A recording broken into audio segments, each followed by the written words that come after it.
The ജേർണലിസ്റ്റിലേക്ക്. അങ്ങനെ രാജ്യത്തിൻ്റെ പ്രതിപക്ഷ നേതാവ് രാഹുൽ ഗാന്ധി ഇസ്ലാം സ്വീകരിക്കാൻ പോവുകയാണ്. നിങ്ങളിത് അറിഞ്ഞോ? അതാണ് എൻ്റെ ആദ്യത്തെ ചോദ്യം. രാഹുൽ ഗാന്ധി മതനിരപേക്ഷനാണ്, ജനാധിപത്യത്തെ മുറുക്കെ പിടിക്കുന്ന നമ്മുടെ രാജ്യത്തെ ആദർശധീരനായ രാഷ്ട്രീയ നേതാവാണ്. എപ്പോഴും അദ്ദേഹം ഭരണഘടന ഉയർത്തിപ്പിടിച്ചാണ് സംസാരിക്കാറ്. അങ്ങനെയൊക്കെയുള്ള രാഹുൽ ഗാന്ധി ഒരു സുപ്രഭാതത്തിൽ മുസ്ലിം ആകുന്നു എന്ന് കേട്ടാൽ നിങ്ങൾക്ക് എന്താണ് തോന്നുക? അത്തരം പല വീഡിയോകളും പല പോസ്റ്റുകളും കണ്ട് ഞാൻ അന്തം വിട്ടുപോയി. അതിനുശേഷമാണ് അതേക്കുറിച്ചൊരു അന്വേഷണം നടത്തിയത്. അപ്പോഴാണ് മനസ്സിലായത്, സംഘപരിവാർ രാഹുൽ ഗാന്ധിയെ വേട്ടയാടാൻ ഉപയോഗിക്കുന്ന അല്ലെങ്കിൽ ഉപയോഗിക്കാൻ പോകുന്ന ഏറ്റവും പുതിയ തന്ത്രം ഇതാണ്. അതായത് രാഹുൽ ഗാന്ധിയും സഹോദരി പ്രിയങ്ക ഗാന്ധിയും ആ കുടുംബത്തിലുള്ള ബാക്കിയുള്ളവരുമൊക്കെ ഇസ്ലാം മതചര്യകളിലേക്ക് മാറിക്കൊണ്ട് ഈ രാജ്യത്തെ ഇസ്ലാമിസ്റ്റുകളെ പിന്തുണച്ചുകൊണ്ട് ഈ രാജ്യത്തെ ഇസ്ലാമിക രാജ്യമാക്കാൻ നടക്കുന്ന ആളുകൾക്കൊപ്പം കൂടിക്കൊണ്ട് രാജ്യവിരുദ്ധ പ്രവർത്തനങ്ങളിലേക്ക് കടക്കുകയാണ് എന്നാണ് രാഹുൽ ഗാന്ധിക്കെതിരെ നടക്കുന്ന അല്ലെങ്കിൽ നെഹ്റു കുടുംബത്തിനെതിരെ നടന്നുകൊണ്ടിരിക്കുന്ന സകല പ്രചാരണങ്ങളും കൂട്ടി വായിക്കുമ്പോൾ നമുക്ക് മനസ്സിലാക്കാൻ കഴിയുന്ന കാര്യം. എന്തുകൊണ്ടാണ് ഇപ്പോൾ രാഹുൽ ഗാന്ധിയെ ഇസ്ലാമിസ്റ്റായി ചിത്രീകരിച്ചുകൊണ്ട് അല്ലെങ്കിൽ പ്രിയങ്ക ഗാന്ധിയെയും ആ കുടുംബത്തെയും അവർ മുഴുവൻ മുസ്ലിങ്ങളാകാൻ പോകുന്നു എന്ന നിലയിലേക്ക് ഒരു വലിയ പ്രചാരണം വരുന്നത്? അതിനുള്ള ഏറ്റവും പ്രധാനപ്പെട്ട കാരണം പ്രിയങ്ക ഗാന്ധിയുടെയും ഭർത്താവ് റോബർട്ട് വദ്രയുടെയും മകൻ റെയ്ഹാൻ വദ്രയുടെ വിവാഹമാണ്. നമുക്കറിയാം, കഴിഞ്ഞ കുറച്ച് ദിവസങ്ങളായി സംഘപരിവാർ കേന്ദ്രങ്ങൾ വ്യാപകമായി ആഘോഷിക്കുന്നത് ഈ വിവാഹത്തെക്കുറിച്ചാണ്. കാരണം ഈ റെയ്ഹാൻ വദ്ര വിവാഹം കഴിക്കാൻ പോകുന്ന അവീവ ബെയ്ഗ് എന്ന് പറയുന്ന പെൺകുട്ടി, ആ പെൺകുട്ടിയുടെ പിതാവിൻ്റെ പേര് ഇമ്രാൻ എന്നാണ്. അദ്ദേഹം ഒരു മുസ്ലിമാണ്. ആ പെൺകുട്ടിയുടെ അമ്മ ഒരു സിഖ് വംശജയാണ്. ആ കുടുംബം ഇസ്ലാമിക ചര്യകൾ അനുസരിച്ച് ജീവിക്കുന്ന ഒരു കുടുംബമാണെന്നും അപ്പോൾ ആ കുടുംബവുമായി ഒരു ബന്ധമുണ്ടാക്കുമ്പോൾ പ്രിയങ്ക ഗാന്ധിയുടെ മകൻ ആ കുടുംബത്തിലെ ഒരു പെൺകുട്ടിയെ വിവാഹം കഴിക്കുന്നതോടെ അത് ഇസ്ലാമിക ചര്യകളിലേക്കുള്ളൊരു മാറ്റമാണ്, ഇസ്ലാമിനെ പ്രീണിപ്പിക്കാനുള്ള നയങ്ങളുടെ ഭാഗമാണ്, രാജ്യത്തെ മുസ്ലിം വോട്ടുകൾ പിടിച്ചെടുക്കാനുള്ള കോൺഗ്രസിൻ്റെ നീക്കമാണ് തുടങ്ങിയ രീതിയിലുള്ള വ്യാപകമായ വർഗീയ വിദ്വേഷ പ്രചാരണങ്ങളാണ് പ്രിയങ്ക ഗാന്ധിക്കും രാഹുൽ ഗാന്ധിക്കും എതിരെയൊക്കെ നടക്കുന്നത്.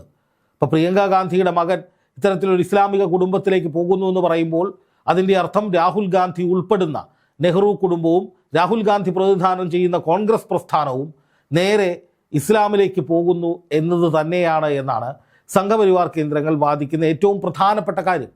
ഒന്ന് ആലോചിച്ച് നോക്കുക, നമ്മുടെ രാജ്യത്ത് ഇഷ്ടമുള്ള രണ്ടു പേർ തമ്മിൽ വിവാഹം കഴിക്കണമെങ്കിൽ പോലും ഈ ചാവാലി സംഖ്യകളുടെ തിട്ടൂരം അനുസരിച്ചേ പറ്റൂ എന്ന് പറയുന്നത് എത്ര ദയനീയമായ അവസ്ഥയാണ്. ഏത് നിലയിലൊക്കെയാണ് ഇവിടെ വിദ്വേഷം പ്രസംഗിച്ചു കൊണ്ടിരിക്കുന്നത് ആളുകൾ. പ്രിയങ്ക ഗാന്ധിയുടെ മകനും ആ യുവാവ് വിവാഹം കഴിക്കാൻ പോകുന്ന പെൺകുട്ടിയും തമ്മിൽ ഏതാണ്ട് 7 വർഷക്കാലമായിട്ടുള്ള പ്രണയമാണ്. ആ പ്രണയബന്ധത്തിലൊടുവിലാണ് അവർ വീട്ടുകാരെ തങ്ങളുടെ പ്രണയം അറിയിക്കുന്നത്. മതത്തിനും ജാതിക്കുമൊക്കെ അതീതമായി മനുഷ്യർ തമ്മിലുള്ള സ്നേഹമാണ് ഏറ്റവും വലുത് എന്ന് ഈ രാജ്യത്തെ പഠിപ്പിച്ചുകൊണ്ടിരിക്കുന്ന ഒരു രാഷ്ട്രീയ നേതാവിൻ്റെ മകൻ കൂടിയായതുകൊണ്ട് ആ വിവാഹത്തിന് ഒരു തടസ്സവും ആ കുടുംബം ഉന്നയിച്ചില്ല. എന്ന് മാത്രമല്ല, നെഹ്റു കുടുംബത്തിൽ നമുക്കറിയാം, ഇന്ദിരാഗാന്ധി ആയാലും പ്രിയങ്ക ഗാന്ധി ആയാലും രാജീവ് ഗാന്ധി ആയാലും സോണിയാഗാന്ധി ആയാലും ഒക്കെ വിവാഹം കഴിച്ചിരിക്കുന്നത് മറ്റു മതങ്ങളിൽപ്പെട്ട ആളുകളെയാണ്. അവിടെ അങ്ങനെ മതത്തിൻ്റെ വേലിക്കെട്ടുകളില്ല, ഇന്ന മതത്തിൽപ്പെട്ടവരെ മാത്രമേ വിവാഹം കഴിക്കൂ എന്ന് യാതൊരു നിർബന്ധ ബുദ്ധിയും ആ കുടുംബത്തിനില്ല. അപ്പോൾ അവർ ആ നിലയിൽ തന്നെ തങ്ങളുടെ പുതുതലമുറയിൽപ്പെട്ട ആളുകളെയും പോകാൻ അനുവദിക്കുന്നു, അല്ലെങ്കിൽ അങ്ങനെ വിവാഹം കഴിക്കുന്നതിൽ ഒരു കുഴപ്പവുമില്ല എന്ന് പറയുന്നു. പക്ഷേ അതിനിടയിലേക്ക് അതിൽ വിവാഹം കഴിക്കാൻ പോകുന്നത് ഒരു മുസ്ലിമിനെയാണ്, അതെന്തോ വലിയ അപകടം പിടിച്ച കാര്യമാണ്, അതൊരിക്കലും ഞങ്ങൾ ഹൈന്ദവർ അംഗീകരിക്കില്ല എന്ന മട്ടിലേക്ക് സംഘപരിവാർ വലിയ ഹെയ്റ്റ് സ്പീച്ചാണ് നടത്തിക്കൊണ്ടിരിക്കുന്നത്. രാഹുൽ ഗാന്ധി മുസ്ലിമായി, രാഹുൽ ഗാന്ധി ഹാജിയായി, രാഹുൽ ഗാന്ധി ജിഹാദിയായി എന്നൊക്കെ പറഞ്ഞുകൊണ്ടുള്ള ഒരുപാട് കാരിക്കേച്ചറുകൾ പ്രചാരണങ്ങളൊക്കെ സോഷ്യൽ മീഡിയയിൽ എമ്പാടും കാണാൻ സാധിക്കുന്നുണ്ട്. അതായത് ഈ രാജ്യത്ത് മുസ്ലിങ്ങൾക്കൊപ്പം നിൽക്കുക, അല്ലെങ്കിൽ മുസ്ലിങ്ങളുടെ അവകാശങ്ങൾക്ക് വേണ്ടി സംസാരിക്കുക, ന്യൂനപക്ഷങ്ങൾക്കെതിരായ കടന്നാക്രമണങ്ങൾക്കെതിരെ ശബ്ദമുയർത്തുക, അത് ചോദ്യം ചെയ്യുക എന്നതൊക്കെ രാജ്യവിരുദ്ധതയുടെ അടയാളം എന്ന ലേബലിലേക്ക്, അല്ലെങ്കിൽ നിങ്ങൾ ഇസ്ലാമിസ്റ്റുകളായി എന്ന് പറഞ്ഞുകൊണ്ട് അത് രാജ്യത്തിൻ്റെ താല്പര്യങ്ങൾക്കെതിരാണ് എന്ന് പറഞ്ഞുകൊണ്ട് അവരെ കടന്നാക്രമിക്കുന്ന വിധത്തിലേക്ക് കൃത്യമായ ഒരു അജണ്ട സംഘപരിവാർ ഉണ്ടാക്കിക്കൊണ്ടിരിക്കുകയാണ്. അതിന് ഏറ്റവും പുതിയ ഉദാഹരണമാണ് രാഹുൽ ഗാന്ധിക്കും നെഹ്റു കുടുംബത്തിനും നേരെ നടക്കുന്ന ഈ ഹെയ്റ്റ് ക്യാമ്പയിൻ. അതായത് രാഹുൽ ഗാന്ധിയുടെ സഹോദരിയുടെ പുത്രൻ ഒരു മുസ്ലിം കുടുംബത്തിൽ നിന്ന് വിവാഹം കഴിക്കുമ്പോഴേക്കും അത് രാഹുൽ ഗാന്ധി പോലും അതിന് ഉത്തരം പറയണം. രാഹുൽ ഗാന്ധി എന്തുകൊണ്ടാണ് ഒരു മുസ്ലിം കുടുംബത്തിലേക്ക് തൻ്റെ ബന്ധുവിനെ വിവാഹം കഴിച്ചു വിടുന്നത്, പ്രിയങ്ക ഗാന്ധി അതിന് ഉത്തരം പറയണം എന്ന മട്ടിലേക്ക് വലിയ പ്രചാരണങ്ങളും ചോദ്യം ചെയ്യലുകളും നടക്കുകയാണ്. നോക്കുക, മുസ്ലിങ്ങളെ അന്യവൽക്കരിക്കുന്ന അല്ലെങ്കിൽ മുസ്ലിങ്ങൾ വലിയ കുഴപ്പക്കാരാണ് എന്ന ക്യാമ്പയിൻ രാജ്യവ്യാപകമായി നടത്തുന്നതിൻ്റെ ഭാഗമായിട്ടാണ് ഈ സംഘപരിവാർ ഹാൻഡിലുകൾ, അതായത് BJPയോ RSSോ പരസ്യമായിട്ട് പ്രത്യക്ഷമായിട്ട് വന്ന് പറയുകയല്ല, മറിച്ച് അവരെ അനുകൂലിക്കുന്ന നിരവധിയായിട്ടുള്ള സോഷ്യൽ മീഡിയ ഹാൻഡിലുകളുണ്ട്. അവരാണ് ഈ ഹെയ്റ്റ് പ്രൊപ്പഗണ്ട ഉണ്ടാക്കിക്കൊണ്ടിരിക്കുന്നത്. RSSുമായി സഹകരിച്ച് പ്രവർത്തിക്കുന്ന ഏതാണ്ട് 2500 തീവ്ര നിലപാടുള്ള സംഘടനകൾ ഈ രാജ്യത്തുണ്ട് എന്നാണ് കാരവൻ മാഗസിൻ ഈ കഴിഞ്ഞ ദിവസം റിപ്പോർട്ട് ചെയ്തത്.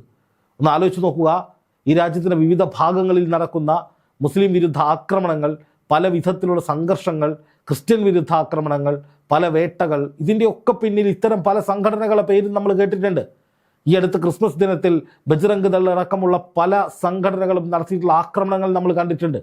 ന്യൂനപക്ഷ വിരുദ്ധമായ നിരന്തരമായ കടന്നാക്രമണങ്ങൾ. ഈ കടന്നാക്രമണങ്ങളിലൊക്കെ പല പല സംഘടനകളുടെയും പേരുകൾ നമ്മൾ കേൾക്കുന്നുണ്ട്. ഈ സംഘടനകൾ ഉൾപ്പെടെ RSS അനുകൂല, സംഘപരിവാർ അനുകൂല നിലപാടുകൾ സ്വീകരിക്കുന്നവയാണ് എന്നുള്ളതാണ് ഇതിലേറ്റവും പ്രധാനപ്പെട്ട കാര്യം. അപ്പോൾ ഇത്തരം സംഘടനകളുടെ ചുവട് പിടിച്ച് ഈ രാജ്യത്ത് വലിയ തോതിലുള്ള ഹെയ്റ്റ് പ്രചരിപ്പിക്കപ്പെടുകയാണ്, വിദ്വേഷം പ്രചരിപ്പിക്കപ്പെടുകയാണ്. അതായത് മുസ്ലിങ്ങളെ കല്യാണം കഴിക്കുന്നത് കുഴപ്പമാണ്, മുസ്ലിങ്ങൾക്ക് സ്ഥലം കൊടുക്കരുത്, മുസ്ലിങ്ങൾക്ക് വീട് കൊടുക്കരുത്, ഇത് ഹിന്ദു രാഷ്ട്രമാണ് എന്നൊക്കെ പറഞ്ഞുകൊണ്ടുള്ള വലിയ വലിയ പ്രൊപ്പഗണ്ട ക്യാമ്പയിനുകൾ പുരോഗമിക്കുമ്പോൾ അവിടെ പ്രതിപക്ഷ നേതാവ് രാഹുൽ ഗാന്ധിക്ക് പോലും രക്ഷയില്ല എന്നുള്ളതാണ് ഏറ്റവും പ്രധാനപ്പെട്ട വസ്തുത. ഒന്ന് ആലോചിച്ച് നോക്കൂ, ഒരു 10-15 വർഷം മുമ്പ്, ഒരു 20 വർഷം മുമ്പ് ഈ രാജ്യത്ത് ഇങ്ങനെയൊക്കെ നടക്കുമായിരുന്നു. പോട്ടെ, ഒരു 15 വർഷം മുമ്പ് വരെ ഈ രാജ്യം ഇങ്ങനെ ആയിരുന്നു. ഇങ്ങനെ മതത്തിൻ്റെ പേരിൽ വർഗീയത പ്രചരിപ്പിച്ച് ഈ രാജ്യത്തിലെ ഏറ്റവും പ്രധാനപ്പെട്ട പദവിയിലിരിക്കുന്ന ആളാണ് പ്രതിപക്ഷ നേതാവ്, ഈ രാജ്യത്തിൻ്റെ പ്രതിപക്ഷ നേതാവ്. ഭരണഘടനാപരമായി ആ പദവിക്ക് വലിയ മൂല്യങ്ങളുണ്ട്, രാഷ്ട്രീയപരമായിട്ട് ആ പദവിക്ക് വലിയ മൂല്യങ്ങളുണ്ട്, വലിയ അർത്ഥങ്ങളുണ്ട്. ഒരു ജനാധിപത്യ രാജ്യത്ത് പ്രധാനമന്ത്രിക്കൊപ്പം തന്നെ പല കാര്യങ്ങളിലും പ്രാധാന്യം നൽകപ്പെടേണ്ട വ്യക്തിത്വമാണ് അല്ലെങ്കിൽ പദവിയാണ് ഈ രാജ്യത്തിൻ്റെ പ്രതിപക്ഷ നേതാവ്. എന്നിട്ട് ആ പ്രതിപക്ഷ നേതാവിനെതിരെ അതിഗുരുതരമായ ആരോപണങ്ങൾ ഉന്നയിക്കപ്പെടുന്നു. അതും രാജ്യവിരുദ്ധൻ എന്ന നിലയിൽ നിരന്തരമായിട്ട് വിദ്വേഷം പ്രചരിപ്പിക്കപ്പെടുന്നു. മുസ്ലിങ്ങളുടെ പ്രശ്നങ്ങളിൽ ഇടപെടുന്നു, ന്യൂനപക്ഷങ്ങൾക്കെതിരായ വേട്ടകൾക്കെതിരെ സംസാരിക്കുന്നു, ഭരണഘടന മുറുക്കെ പിടിക്കുന്നു, ഈ രാജ്യത്ത് തെരഞ്ഞെടുപ്പ് കമ്മീഷൻ അട്ടിമറികൾ നടത്തുന്നു എന്ന് പറയുന്നു. ഇതൊക്കെയാണ് രാഹുൽ ഗാന്ധിക്കെതിരെ ചാർത്തപ്പെടുന്ന കുറ്റം. അതിനുശേഷം ഇപ്പോൾ പറയുകയാണ് രാഹുൽ ഗാന്ധി മുസ്ലിമാകാൻ പോകുന്നു, ഈ രാജ്യത്തെ ഇസ്ലാമിക രാഷ്ട്രമാക്കാൻ വേണ്ടിയിട്ടുള്ള എന്തൊക്കെയോ ഗൂഢപദ്ധതികൾ അണിയറയിൽ നടക്കുന്നു. അങ്ങനെയുള്ള പല പല വാദങ്ങൾ. ഇതൊരു കുടുംബകാര്യമാണ്. ഒരു കുടുംബത്തിൽ നിന്ന് ഒരു യുവാവും മറ്റൊരു കുടുംബത്തിൽപ്പെട്ട ഒരു യുവതിയെ വിവാഹം കഴിക്കുന്നു, അത്രയേ ഉള്ളൂ സംഗതി. അവർ തമ്മിൽ ഇഷ്ടത്തിലായിരുന്നു, ഒന്നിച്ച് പഠിച്ചവരായിരുന്നു, അവർ തങ്ങളുടെ ഇഷ്ടം കുടുംബത്തെ അറിയിക്കുന്നു, കുടുംബങ്ങൾക്ക് ഒരു കുഴപ്പവുമില്ല, അവരൊന്നിക്കാൻ തീരുമാനിക്കുന്നു. അത്രയും ചെറിയൊരു കാര്യം, ഒരു കോണ്ടെക്സ്റ്റിൽ നിൽക്കേണ്ട ഒരു കാര്യം ഈ സംഘപരിവാർ കേന്ദ്രങ്ങൾ, പ്രത്യേകിച്ച് ഹെയ്റ്റ് പ്രചരിപ്പിക്കുന്ന യൂട്യൂബ് ചാനലുകൾ ഉൾപ്പെടെ വലിയ തോതിൽ വിദ്വേഷം പ്രചരിപ്പിച്ചുകൊണ്ട് ആഘോഷിക്കുകയാണ്. അതിനിടയിലാണ് ഇപ്പോൾ ഏറ്റവും പുതിയ ഒരു ഡെവലപ്മെൻ്റ് ഉണ്ടായിരിക്കുന്നത്. ഇത് രാഹുൽ ഗാന്ധി മുസ്ലിമാകാൻ പോകുന്നു, മുസ്ലിം പ്രീണനത്തിൻ്റെ ഭാഗമാണ്, മുസ്ലിം വോട്ടുകൾ ലക്ഷ്യമിട്ടുകൊണ്ടുള്ള അജണ്ടയാണ് എന്നൊക്കെയാണ് പറയുന്നത്. എത്ര ഗുരുതരമാണ്, എത്ര വൃത്തികെട്ട രീതിയിലാണ് ഇവിടെ കാര്യങ്ങൾ പോകുന്നതെന്ന് ആലോചിച്ച് നോക്കൂ.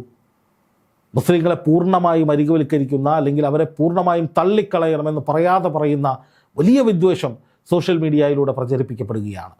ഇതിനൊന്നും ഒരു നടപടിയും ഇതിനെതിരെ ഉണ്ടാകുന്നില്ല എന്നുള്ളതാണ് മറ്റൊരു പ്രധാനപ്പെട്ട കാര്യം. എന്തായാലും കോൺഗ്രസും സോണിയാഗാന്ധിയും രാഹുൽ ഗാന്ധിയും പ്രിയങ്ക ഗാന്ധിയും ഒക്കെ രാജ്യവിരുദ്ധരാണ്, ഇസ്ലാമിസ്റ്റുകളാണ്, അവർ ഈ രാജ്യത്തോടൊരു താല്പര്യവും ഇല്ലാത്തവരാണ് തുടങ്ങിയ നിരവധി പ്രചാരണങ്ങൾ ഏറെക്കാലമായി നമുക്കിടയിലുണ്ട്.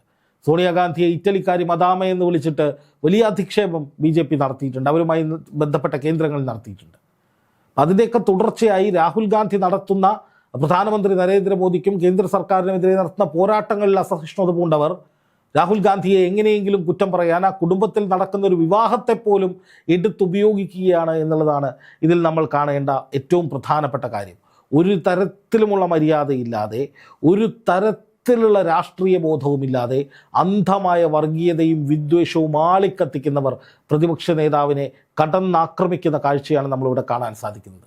രാഹുൽ ഗാന്ധിയുടെ കുടുംബം സങ്കര ഇനമായി മാറി എന്നതടക്കമുള്ള വളരെ വളരെ മോശമായ, വളരെ വളരെ വിദ്വേഷകരമായ പല പ്രസ്താവനകളും പല പ്രചാരണങ്ങളും രൂക്ഷമാക്കിയതിന് ശേഷമാണ് ഇപ്പോൾ ഈ വിവാഹത്തോടുകൂടി രാഹുൽ ഗാന്ധിയും മുസ്ലിമാകാൻ പോകുന്നു, നെഹ്റു കുടുംബം മുഴുവൻ ഇസ്ലാമിലേക്ക് ഹൈജാക്ക് ചെയ്യപ്പെടുന്നു, ഇത് അപകടകരമായ സാഹചര്യമാണ് എന്ന നിലയിലുള്ള പ്രചാരണങ്ങളും വന്നുകൊണ്ടിരിക്കുന്നത്. കഷ്ടമാണ് കാര്യങ്ങളെന്ന് മാത്രമേ പറയാനുള്ളൂ. എങ്ങോട്ടാണ് ഈ രാജ്യത്തിൻ്റെ പോക്ക് എന്നാണ് ചോദിക്കാനുള്ളത്.